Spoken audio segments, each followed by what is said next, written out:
experience from one to one, and then from there on, Moksha and Samriddhi will lead and moderate the entire session. So, Jono, over to you. Okay, no, I just have a video off because I figured it's less distracting to try to navigate two things. But thank you very much for the question. And Renald, I'm looking forward to sharing this. I do know that my English is quite quick and my accent is very strong. And I'll always try to compensate with a very visual slide. So let's hope that does compensate.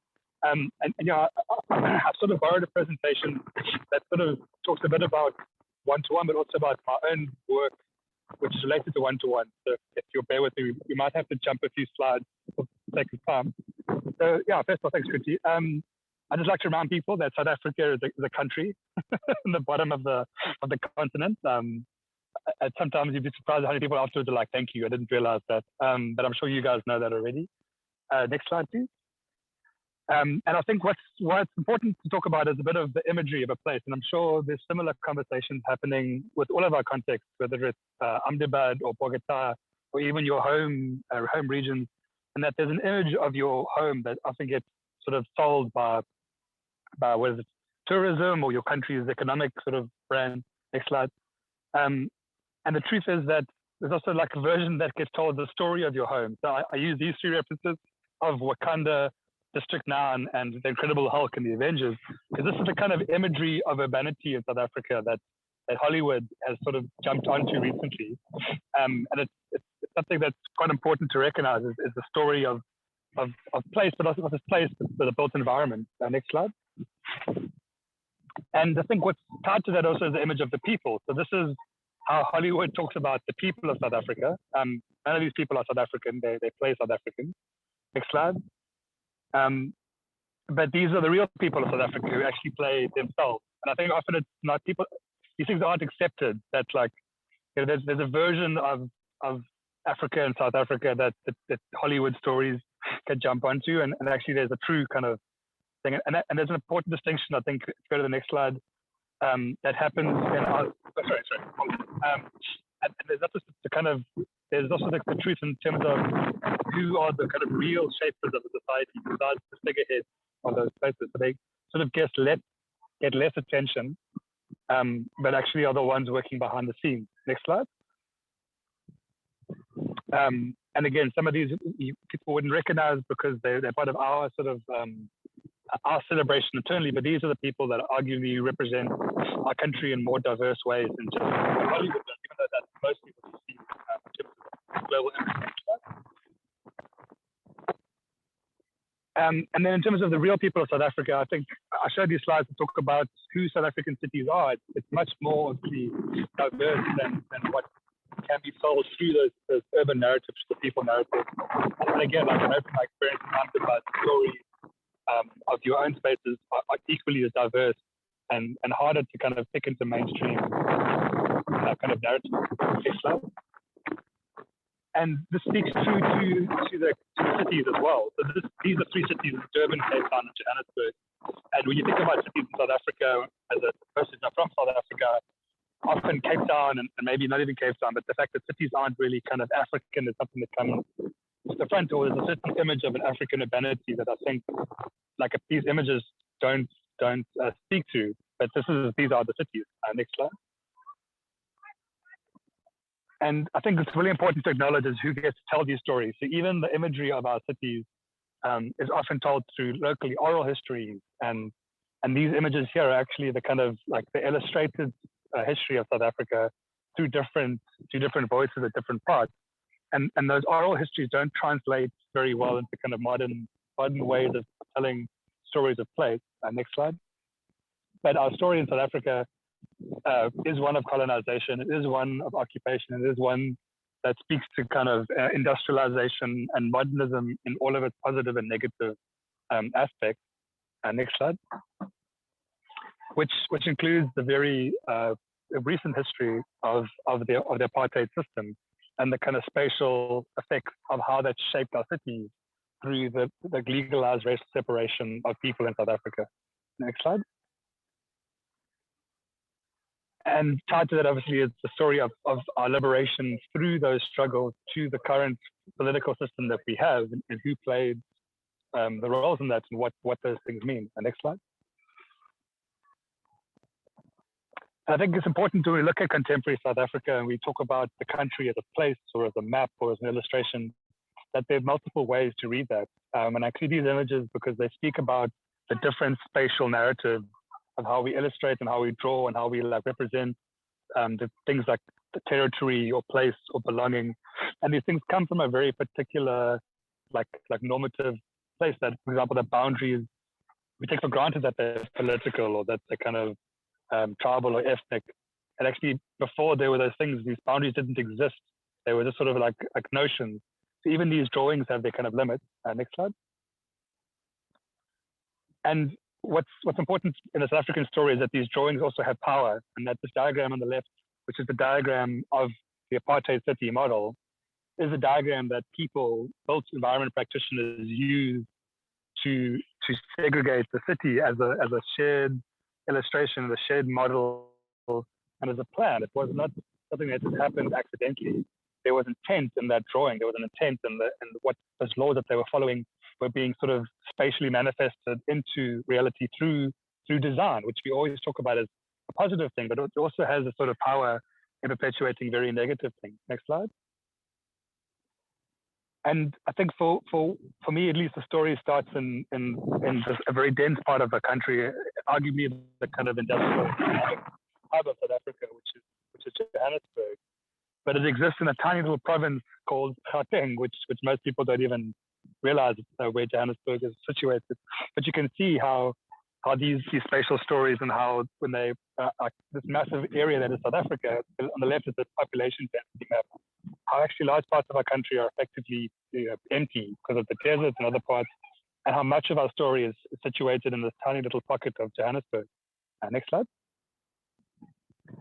And Johannesburg itself is actually made up of 6 different metros that people just refer to collectively as Joburg or Johannesburg, but actually is about 18 million people across 450 kilometers of what they call the Gauteng city region. So even Johannesburg as a place is not one place; it's actually many places. Even though it's metro, it's at the center of all of that. Next slide. And the same sort of epicenter of Johannesburg, in many ways, is an epicenter to the country. It produces over 30% of South Africa's GDP. It produced at one point in the last 10 years 10% of Africa's GDP. So Africa's 1.3 billion people, just a bit less than the whole of India. But this little tiny region of this little section of the continent was responsible for 1/10 of the entire continent's GDP. So this really was a center of growth and industrialization within all of these narratives. And to the point that to make the kind of counterpoint that in the face of this growth and industrialization and economic focus, there is great inequality. So the unemployment rate is at about 30%. And the diagram at the bottom is saying that the Great Depression in the US at its height was about, I think it was sorry, I can't see that's so small, but I think that it's less than what South Africa's current unemployment rate is. So we within this great development and this sort of industrialization, there's massive inequality that's very, very structural, spatial as well as economic. Next slide. And this inequality manifests particularly in the way that the city was designed and the way that Gauteng is distributed spatially. And the bottom left, you can see there's a diagram that's from that Gauteng city region, which is on the link at the bottom left there. But it shows how the racial segregation of people on the left versus the unemployment on the right have a very distinct overlap. And that we can't argue that even 25 years post-apartheid, the effects of that spatial segregation are still seen on our landscape, that the areas that were designated for Black South Africans are still historically disadvantaged at a huge rate. So we haven't fixed the problems by just changing the laws. The city still holds those challenges. Next slide. And we've seen this in Johnny Miller's stuff, which shows these very stark, which I don't 100% agree with, but they help sort of paint a picture of what this inequality looks like. Next slide. But at the same time, you know, there's more nuance to how this manifestation, the spatial manifestation, plays out, and there's something tied to it, the way people understand the city and the way they understand themselves. Next slide. And this is seen across the way that Johannesburg has multiple names. It's about, you know, 30 or so names for the city, which reflects this diversity and nuance of place, of people, of languages, of culture, of built form. So there is no one, you know, Joburg. There are many, like most cities, there are many faces, there are many images of it. There's many versions of the Wakanda that people try to look for when they come to visit South Africa. Next slide. And at the same time, there's the images that people want to put out there. So we had a large inner city regeneration investment, which could be argued as gentrification. We had huge Chinese investment by private businesses in an empty part of the city to build, which is in the bottom right there. It's very futuristic city. And then there's the exclusion of private golf estates in the bottom left, who have built almost like new cities on the edges of the new cities. So there is a lot of competition with these identities of what the city is. Next slide. But at the same time, this is most of what the city is. It's very low cost housing. It's sprawling out, and people want this. People, you know, talk about these fancy things, but are more than happy with something that's very accessible. And we can argue the merits of this, but it's very hard when you're working, particularly in backgrounds of people who've been disenfranchised spatially. And the things that people are really aspiring to are very much, by my standards, not contextual to South Africa, but to talk about a quality of life that I can't argue with, or that design can't really compete with, as the previous images. Next slide. And then in the midst of all of this, we have an emerging youth voice, because we, much like India, we are also a very young nation. And that there are people who are speaking against the power structures that guide these forces and that shape our country, and that continuously disenfranchise parts of the population by the way that they're structured. So the fees must fall, the roads must fall, the calls for decolonization in our education and in our governmental system and our financial system. These are strong sort of a voice to challenge the way that not just the city is shaped, but also how our country is shaped. Next slide. And this takes place not just with students, but with, you know, different social movements of landless groups, of people that we work with, the grassroots collectives to make up the informal settlement coalition, groups that work with Shack Dwellers International, groups that have other affiliations around the voice of the urban, or now I guess it's the peri-urban, who are being disenfranchised continuously. Next slide. And within all of this, it's super hard to kind of make things very empirical and to start to speak about things being definitive, even though maybe my talk is trying to do that. For me, really, there's something about the colloquial nuance that's really important to recognize. So we have this interesting way to talk about time in South Africa. If you go to the next slide.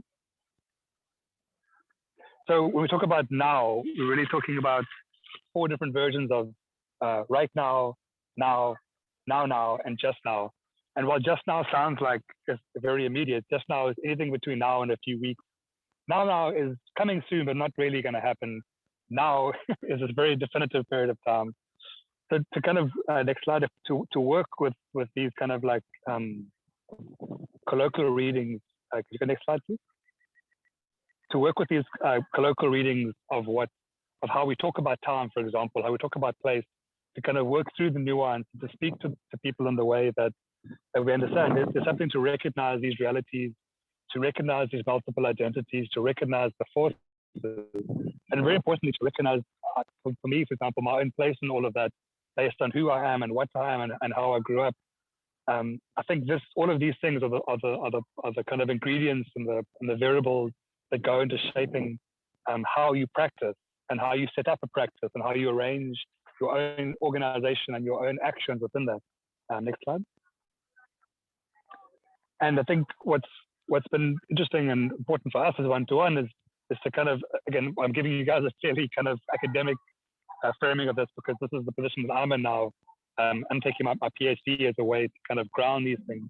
But to think about these city-making forces in relation to practice has been part of this challenge. You know, how do you hold like a sort of abstract theoretical framing of something that you've been exposed to for over 10 years that you can understand, but still act on the ground and not be paralyzed and not reproduce those things in ways that are very destructive. Next slide. And for me, part of this has been with one-to-one, sort of just, you can see on our website, we talk about dealing with stigma of things. There's a lot of stigma in how people talk about space. And more and more what I keep like referring back to is this false binary, particularly in South Africa, of the formal and the informal. Because when you create these binaries, then all of a sudden practice there's the professionals on one side and everyone else. And more and more, there's this titling of professional, of what the profession versus the discipline, which is an important distinction that I've come to make. It's less and less helpful. So to kind of work against these false binaries within the discipline, within the profession, in regards to city-making forces, has been a very like important distinction that in one-to-one we make, and I'm starting to make in my own research. Next slide. And to also talk about the different scales of action. So the city obviously exists at multiple scales, but to start to build a language around what these different scales mean at different times, so that people don't get, or at least you as a practitioner don't get confused as to what scale, because why would somebody care about urban sprawl if they haven't eaten dinner that night? And to kind of make these design interventions and these distinctions between which scales you're working at, or which scales certain people care about, or which scales certain disciplines or professions have agency to actually make change at. It's a very important distinction, particularly when we're architects working at architectural scale, which goes from everything from the way you open a cupboard to kind of the greater neighborhood and arguably upwards depending on where you stand. But I think this articulation is really helpful for the way we try to frame our projects, our intervention. Next slide.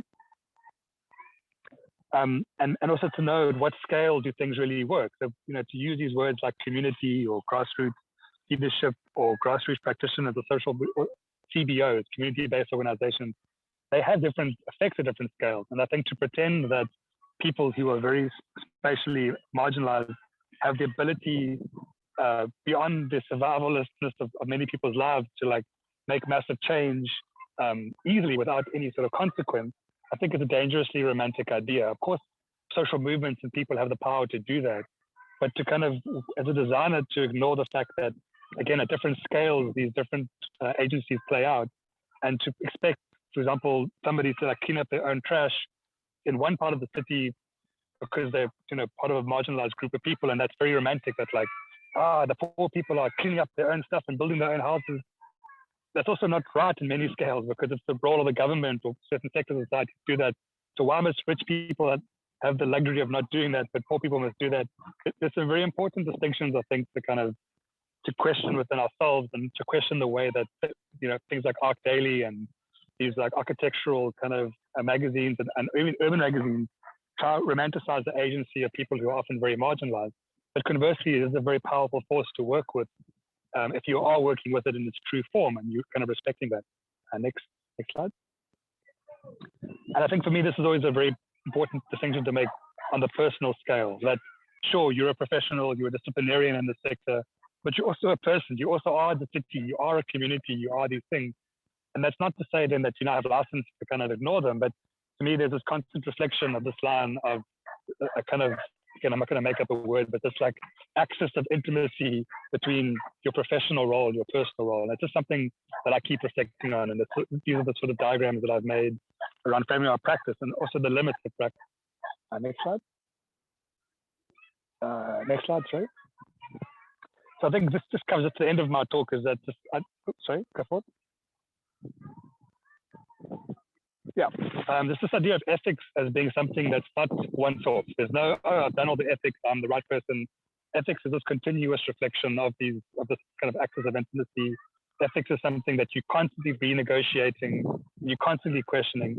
And actually, ethics is a design question. It's about how do you design your role, and how do you understand the systems at play, and how do you design systems that you are part of in this case. And I think it's not something that's a sort of social justice kind of woke ethics does. It's much more about an iterative thing that you need to keep checking in on, which is a design process. You keep redesigning, you keep redrawing. And this has to do with the imagery we make. This has to do with the type of work we do. This has to do with the projects we choose to do and where we place ourselves in those projects. Next slide. I think it's near the end. Oh yeah, so I'll just finish with this. Is that what I really appreciate is, and this is my kind of academic shield at the moment. Next slide is this author Donald Shunt, who talks about design as a reflexive conversation with a situation. So in a way, thinking of design as reflection, as that iterative thing that I was describing with the ethics. And this person just gives me a lot of academic license to be selfishly a designer, but a responsible designer in both an academic context, but also in a real world context, like in South Africa. I mean, you don't need these licenses, but I think it helps. And it helps to read to somebody who's spent 30 years having these conversations and writing them up. And the book is very accessible. I found it like really helpful, actually. Next slide. And yeah, I think just to kind of wrap up is that for me, I've been looking a lot at what we did with one-to-one as a practice, which Jackie spoke to you guys about, how we started as students in the sector and the tools we use and the processes that we use. Next slide. And the kind of stories that we picked along the way, the things that were important, people, process, system, and scale, which I've spoken about today, and finding different ways to kind of honor those different stories, those different voices, through those questions of ethics, through what is the value of design in these spaces. Next slide. And trying to frame it all the time through kind of one-to-one as an organization, to trying to decide what the value was versus our goal. So I think a lot of the kind of stuff that you'll see within our work, at least, has like very maybe like, this is the way to do it, and it sounds really confident. But behind the scenes, there's lots of stuff that I'm telling you today about reflecting and making mistakes and sort of working through mistakes to make less mistakes in the future and sort of figuring things out as we go, which is now a period of over 10 years. Next slide. Which has many different people. There's not one designer in one-to-one. There's many design voices. There's many shared projects, collective systems that we've developed, and it's very hard to share these values. And again, we try to do that. Next slide. And I think you can see all of these things. We documented it quite extensively. These are all the links that I'm sure Jackie shared with you and that I can share if you like. Next slide. Yeah, it's all on our website. It's all very like strongly organized. I think the next slide is the last one. Sorry, just go down one more slide.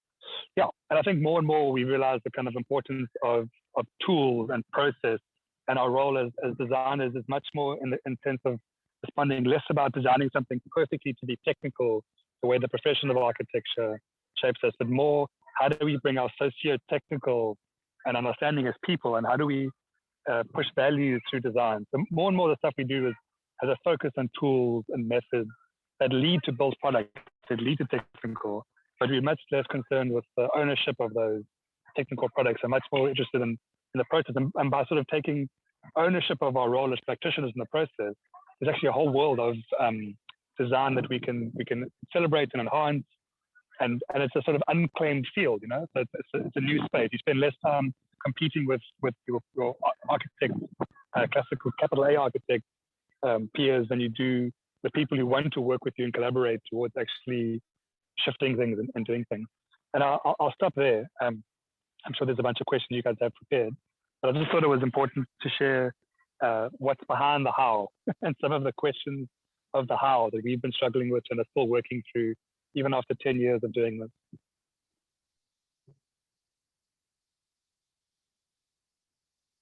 Okay, so we have Moksha and Samruddhi. I don't see Samruddhi. She dropped out of the call. She'll be back. But Moksha will moderate this session further. So she'll be the one who asks the questions and take the score. Over to you, Moksha. So hi, your presentation was really insightful and we got to know about a lot of things and in all the different aspects. So we would be asking questions on behalf of the whole studio. So the first question we had was, what were the main tools of engagement that you used in your project to bring people together? Sure. I mean, it's interesting. I just spoke about tools. But I think for us, when we started this work, and again, I'm sure Jackie, I hope she did, we didn't plan to work with that first group. We were just students in the project. So our main tools in the beginning were just listening.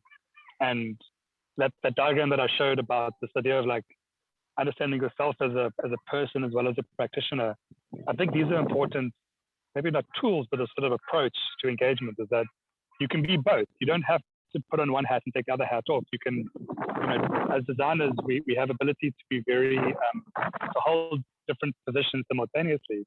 So for me, that ability to reflect, that ability to sit in a sort of multiple positions as person and designer and listener, I think these are very powerful. I could argue, as tools, because I think everything beyond that then just becomes more like an instrument to help you along. And one of the things that we found is very helpful, particularly in contexts where there's such difference, like South Africa, is the more visual the tools are, the more simple the tools are of engagement, the much better that people can sort of engage with you through those instruments. And the better you're able to listen to how people need to speak and so on. And that then from those very raw elements, you're able to then build tools together with people to understand. And one of the ones that we've had a lot of success is, we call it the timeline tool. And literally all it is just 9 sheets of paper and a stack of Post-its. And what we end up doing is we end up building a story through time with people. And once a story is built, it becomes a tool then to discuss what the projects that people went on, what the problems people are facing. And we can come back to those same conversations because the tool, in a way, captures those conversations. When people come back and they point to the Post-it that they put in the first meeting. Remember when I spoke about this? And we see that happening across the board, across the disciplinary spectrum, across the kind of professional spectrum, is that these very simple, very visual, very engaged like methods and tools are often the best. So they don't have to be as fancy apps or things. They can be very, very simple, but it just requires people to listen and to engage and to sort of put down the professional. Yeah, that answer was very helpful. It also like answered how people get to participate also. So like, what is the role of materiality in the development of the project, like while the project gets developed?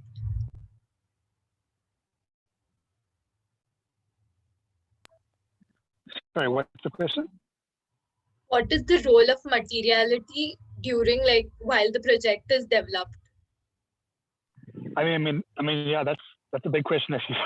My PhD, so there's a very academic answer hiding somewhere in the next 2 years of my work. But if you're talking about the materiality of I guess like the build stuff that we're going to do, I think it's a very important sort of role, that the way that, for example, we call it zinc. It's like sheet metal. It's not zinc. But there's a sort of imagery of what informality is. There's an imagery of what is like lesser, and there's an imagery of development. And there's something very dangerous, I think, in the imagery in South Africa of what good or like developed or formal things are, because often it's substandard and it's hard to maintain, and it's actually not it's what people want, and we have to respect that. But it's also what people end up not being able to keep working on. So I think we have a very difficult role when projects start to materialize towards more built outcomes, to kind of navigate aspirational material imagery versus practical versus affordable versus some of these things that I was talking about with the image of the city. Because a lot of people also, we've experienced, will ask for something with another intent behind it because they don't trust the process. So they'll say, give me this. Okay, so then they'll get again, not in our work, but in government's work, they'll get a very standard 40 square meter brick house. And the first thing they'll do is they'll demolish it. But they know through the system that if they don't ask for a house, they won't get the land. So there's a lot of these kind of, like I took a different scales, but at the kind of personal to the systemic scale that you have to navigate and sometimes also play along with, because you know that maybe the government system doesn't work. So that if the people do want land, you have to accept it's going to be some of the sort of wastage or the sort of misrepresentation, because the way that development takes place is never, or often it's not clear.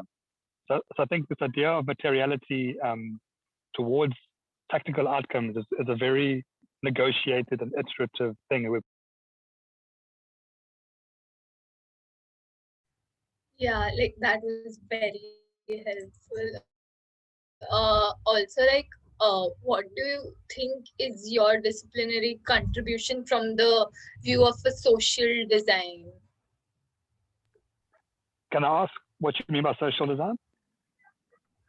So, regarding to the people and the society, like people for whom you design. Sure. So I think I sort of tried to talk about city making a bit, and as one-to-one, when you do sort of socially engaged work, you often need what they call like a theory of change or like a statement of significance. All of these like things that like, oh, which are the UN or the Sustainable Habitat Goals, SDGs, that you're working towards. So for us, when we have to speak that language, we often talk about spatial inequality and spatial justice. So what I was showing you in the slides were the kind of more tacit materiality of what spatial inequality looks like in South Africa.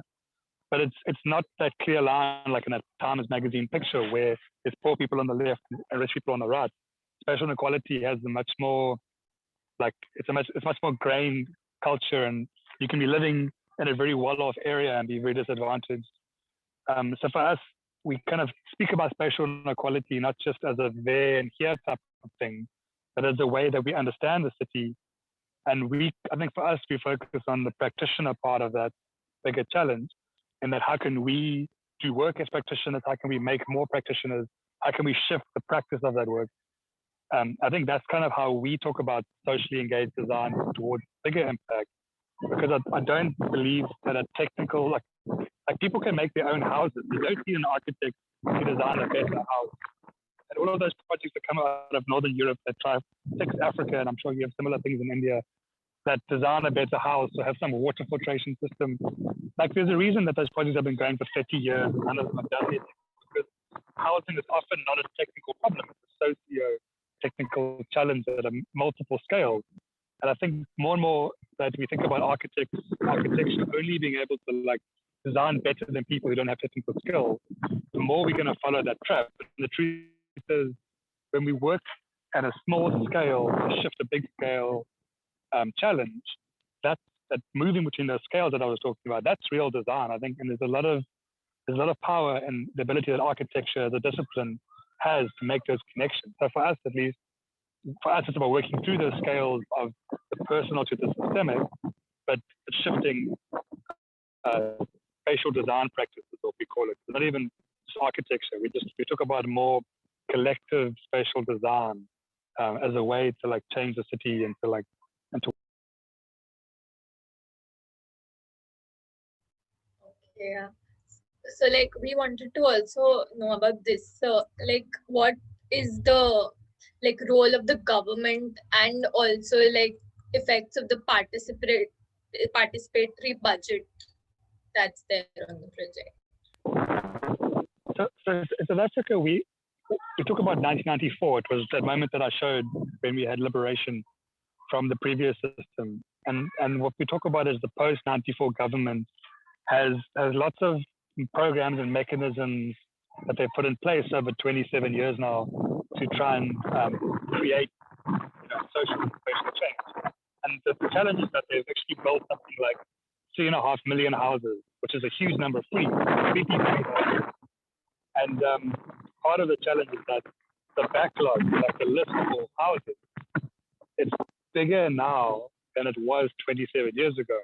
So by providing houses, the government hasn't fixed the housing problem. It's just reproduced the kind of spatial legacy of like building on the edge of the city and land far away, because they tried to, again, it was recognized 10 years ago and they shifted from the Department of Housing to the Department of Human Settlement. But still, like the kind of the thing of the technical product, it's very like easily politicized. People say, I want a house, and the politician can say, I view houses. It's so easy that the real, like the more systemic way of working through urban design policy and all of these like more nuanced ways of like changing a space, they struggle to find purchase on the ground. So, for example, our policies we have lots of policies that are very good at allowing participation and supporting the sort of incremental spatial development, or like, giving access to land in well-located areas. But the things on the ground, whether it's governmental at the local level, whether it's the private sector, whether it's grassroots groups, there's a lot of disjuncture in how those different groups come together to do that. So all that happens is the same kind of like bad spatial development processes keep repeating themselves. The participation doesn't then at a governmental scale work, because people also have only a limited amount of options. And within, like, why should I participate? I'm going to get either one bad type of house, one bad type of house. Just give me a house. The participation becomes very tokenistic.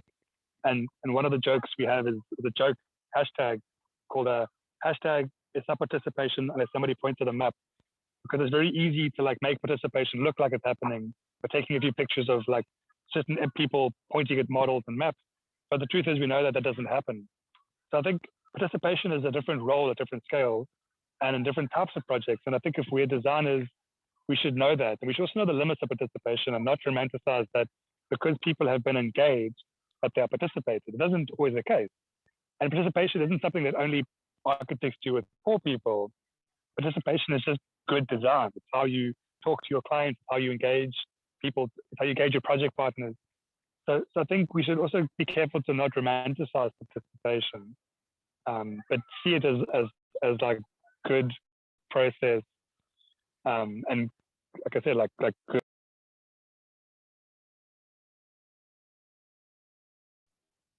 Yeah, so my first question is that in participatory projects, people have different voices. So how do you ensure or come up to a one solution that pleases everyone, like the people with different needs and also? How do you come up to one solution?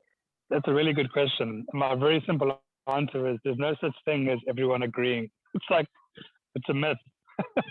No, it's true. I think this idea that participation is about consensus is not true. Because consensus is not, I mean, even in democracy, I think often even in a good democracy, only like 30 or 40% of people actually vote. So the idea that even at a democratic scale, presidents get elected not by consensus, but by majority. This is something we live with on a daily basis. And I think to kind of, to not think about consensus or participation has many values to support, to include, to heal many different rifts that could exist in different groups, or to make those things further. And often when you work on a project, you have to recognize the power dynamics of the people that you're working with and understand how that leadership works and operates. And it's not fair, often, most of the time, to try and change how leadership makes decisions. So you might be working with a group of people where one person has that voice, and you have to ask yourself a very important question. Do I go in and like destabilize a group of people who are very vulnerable by giving everybody a voice? But that's not how this place works, and there could have consequences later.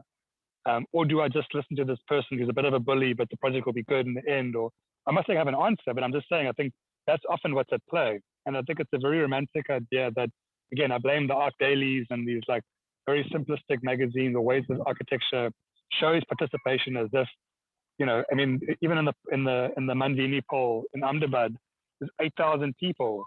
You can't even get 4 people to decide what they want for dinner. How do you get 4,000 people to agree on a project that they want for the next 50 years of their life? In the same way that you choose dinner, it's not always about consensus. There's negotiation, there's also articulation, there's who's paying the bill, there's all sorts of things. So I think it's important to not look for consensus, but to look for other forms of agreement. And then to understand that when you're a designer, that's actually part of your job. And part of the challenge is that you're going to make a decision, unfortunately, that will benefit some people and other people will be disadvantaged. There's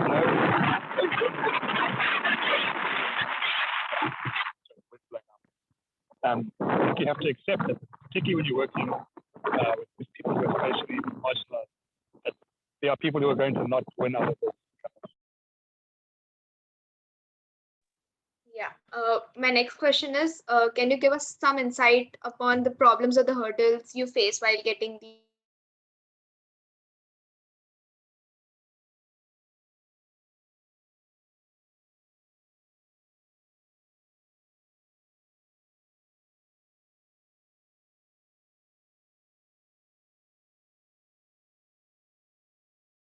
like getting people to work with, particularly in a field that doesn't pay. I mean, architecture already doesn't pay very well. Like we all know that the work lifestyle is not great. And now you're trying to convince people to like put down their architect training of 7 years plus and come work in a sector where it's even more precarious and nobody values the kind of like the space of social engaged process. Even the people you're working with don't really value it. I think that's one big problem is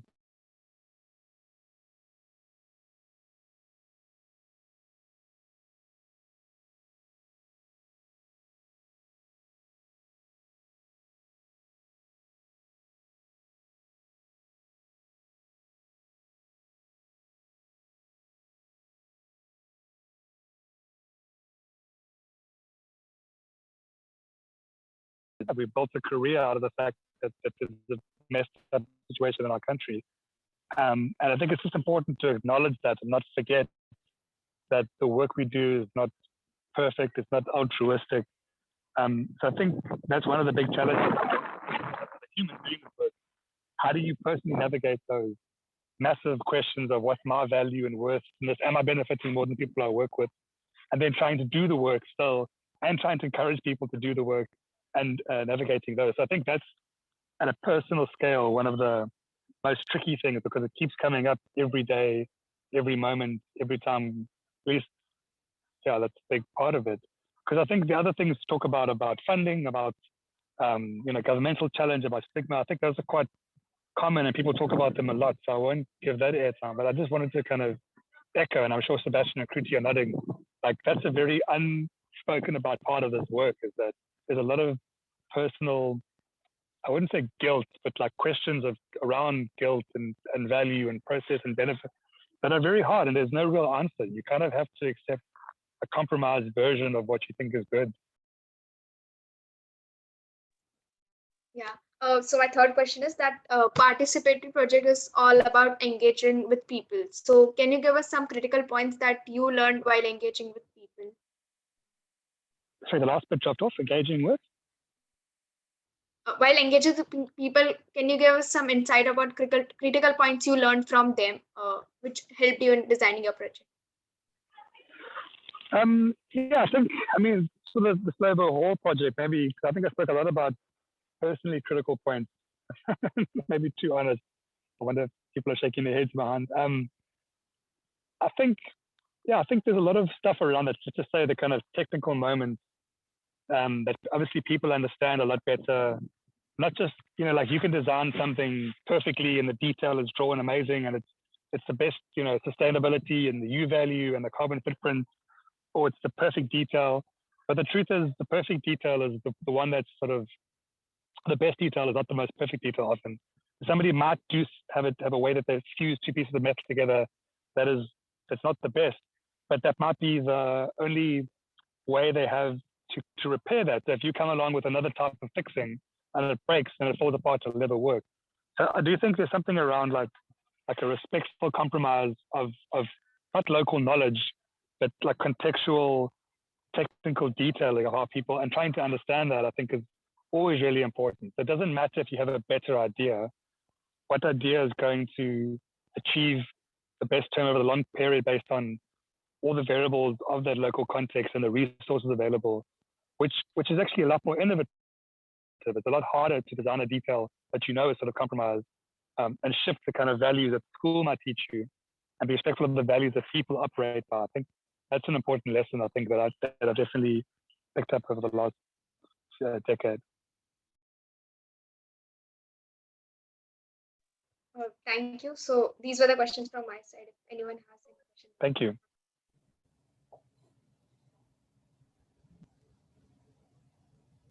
So Ashton, you have any questions? No. I think you're good. Okay, I think I'm not sure if any of the others have